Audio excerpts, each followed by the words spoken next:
Hey, welcome back to the channel. Hope you're all having a great day. Gonna do 6 albums today. Just 6 of the many that were released this past week. So many good ones, but you know, gotta pick 6. So here we go. Let's start it out with Love It to Death from Alice Cooper, released March 9th, 1971.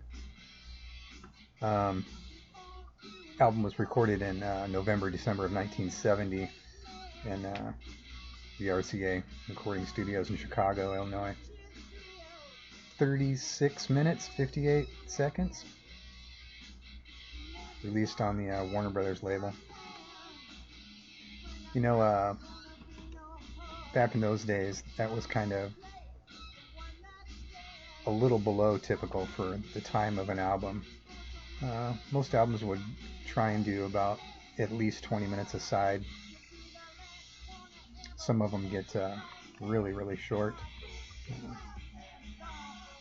But track listing: Caught in a Dream, I'm 18, Long Way to Go, Black Juju, Is It My Body, Hallowed Be Thy Name, Second Coming, Ballad of Dwight Fry, Sun Arise. This one for me is a no-brainer. I'm 18 is my favorite song off this album. Such a great song. I mean, there's a lot of good songs in this album, but you know, everybody knows I'm 18. It's the one that got all the airplay. It's a great song too, man. Some great lyrics. Gotta love it. March 9th, 1971, Alice Cooper, Love It to Death.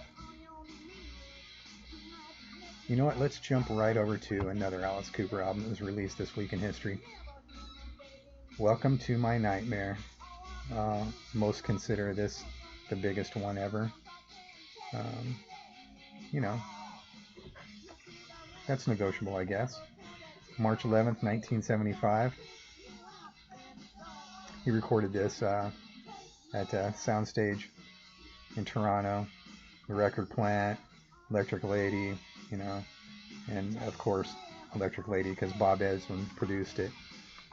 You know, Bob Ezrin co-produced Love It to Death, but he took the full helm of producing Welcome to My Nightmare, as he did with many. 43 minutes 19 seconds. Now, see, that one's a little over the average, so almost 22 minutes a side.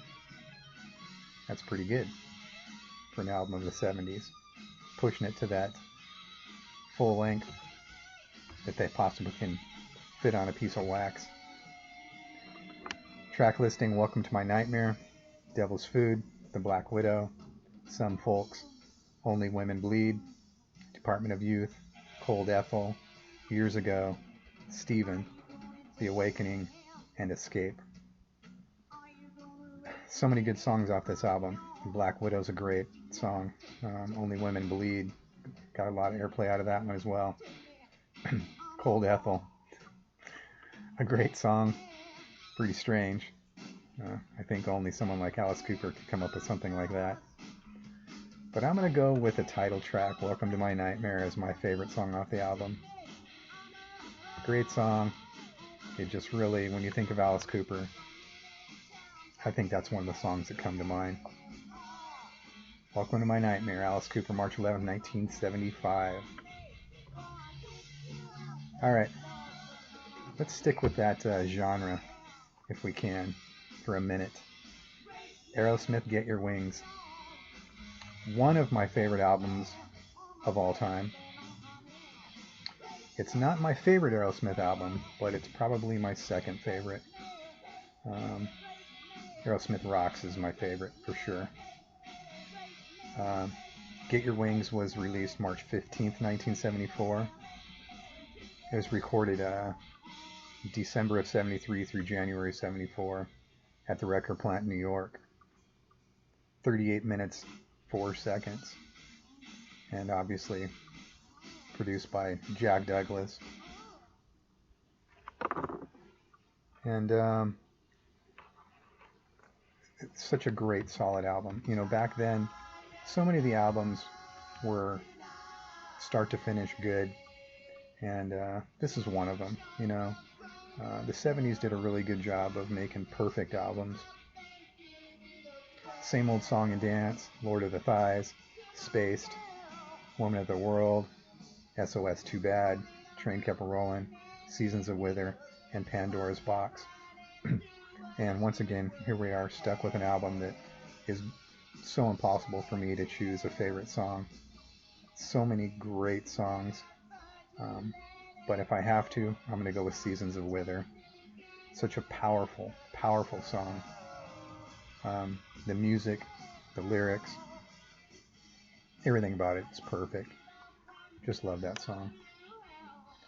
Aerosmith, Get Your Wings, March 15th, 1974. Alright, we're going to switch gears here. Moving into the 80s. March 11th, 1983. Quiet Riot, Metal Health. A lot of people believe this is the album that started all of the hype for Hollywood rock, Hollywood metal, the Hollywood rock scene, hair metal, glam metal, whatever you want to call it, man. This is the album that started it all. When it got released, it was huge, and every label was looking for a band that could do the same thing that Metal Health did. I mean, Pasha Music really, really scored a label that just came out of nowhere, and wow, how lucky, huh? They recorded it in 1982 at the Pasha Music House. 40 minutes, 57 seconds long. It's their third album, but this is the one that did it for them, man. Metal Health, Come On Feel the Noise, which is a Slade cover. Don't Want to Let You Go, Slick Black Cadillac, Love's a Bitch, Breathless, Run for Cover, Battle Axe, Let's Get Crazy, Thunderbird. And almost a perfect album from beginning to end. I'm not going to say totally perfect, in my opinion, but every song's great, very solid. Picking a favorite off this, most people would think Metal Health or Come On Feel the Noise. It's really hard because so many of the deep tracks were good. Slick Black Cadillac, great song, and co-written by Randy Rhoads. And that's what I'm going to have to say is my favorite off the album. Obviously, Randy didn't play on the album, but still, what a great song. Quiet Riot, Metal Health, March 11th, 1983. 1980, March 14th, Def Leppard, On Through the Night. This was their debut album. They did a release of an EP that was Get Your Rocks Off and stuff like that, but this was their first album. And man, they were a completely different band then than they are nowadays. They really switched gears later on, but they were such a raw, hard rockin' band. Their first couple albums, High and Dry, On Through the Night. Anyways, this album, 43 minutes, 47 seconds long, released on March 14th, 1980. And going through the track listing, Rock Brigade, Hello America, Sorrow is a Woman, It Could Be You, Satellite, When the Walls Came Tumbling Down, Wasted, Rocks Off, It Don't Matter, Answer to the Master, and Overture. It's so crazy too because some of those songs, like Overture and Answer to the Master, a little bit proggish in there, but Wasted and Rocks Off are probably my two favorite songs off the album, although all the other songs are great, and it's really hard to pick between those two. Rocks Off has such a great lick in it. And Wasted is just a powerful song, you know. The lyrics, the guitar part in it is really, really cool. And it's stuck with me a long time. You know, this is one of those songs that when the album came out, I was covering it in the bands that I played in. Really great song. And if I remember correctly, the drummer at the time, Rick Allen, he was only 15 years old, if I remember correctly. Wow. Crazy, huh? On Through the Night, Def Leppard, March 14th, 1980. All right, here we go. This is the strange one for me. I had to mention it just because it is strange. Not a favorite album of mine.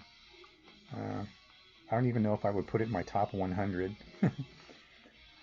It's the self-titled Motley Crue album. It was released March 15th, 1994. They really, really made a mistake, I believe, in my personal opinion, losing Vince Neil. I mean, Motley Crue really, really was the four of them. And Vince is the front man and Vince is the singer. You know, he's got a one-of-a-kind voice. And it's just unmistaken. It is Motley Crue. It's the voice of Motley Crue. Now, don't get me wrong, because when they picked up the new singer for this album, John Corabi, in case you don't know who he is, phenomenal singer, phenomenal songwriter, phenomenal guitar player. He had a band called The Scream. He's done a lot of other stuff too. Obviously, you know, filling in for other kicked out singers or quit singers, you know. Did it with Rat, you know. He's done it with a few albums. Anyways, he's a great guy. Great singer, songwriter, guitar player, and with The Scream, phenomenal album with The Scream. Now, he did a great job with this album as well, you know, but it just didn't do it for me, and I think it didn't do it for a lot of people.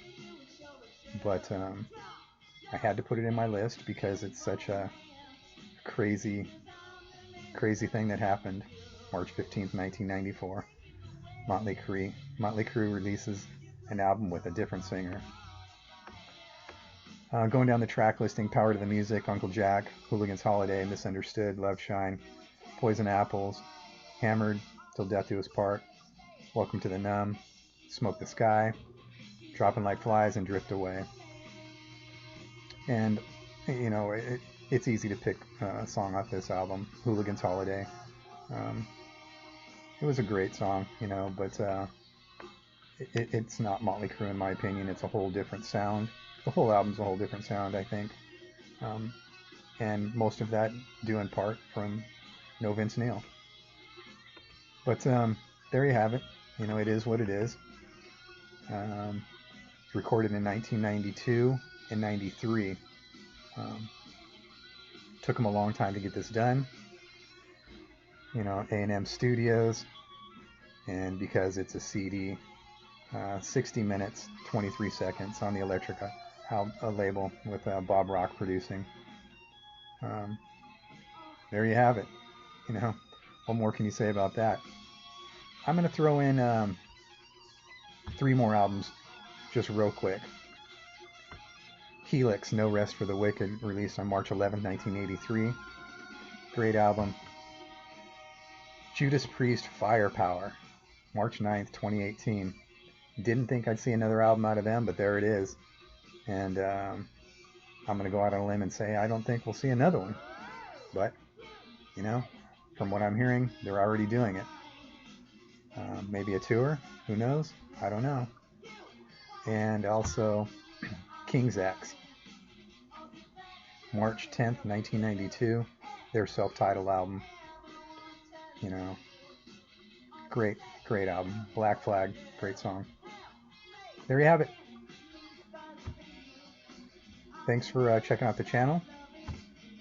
Like the video, share the video, subscribe.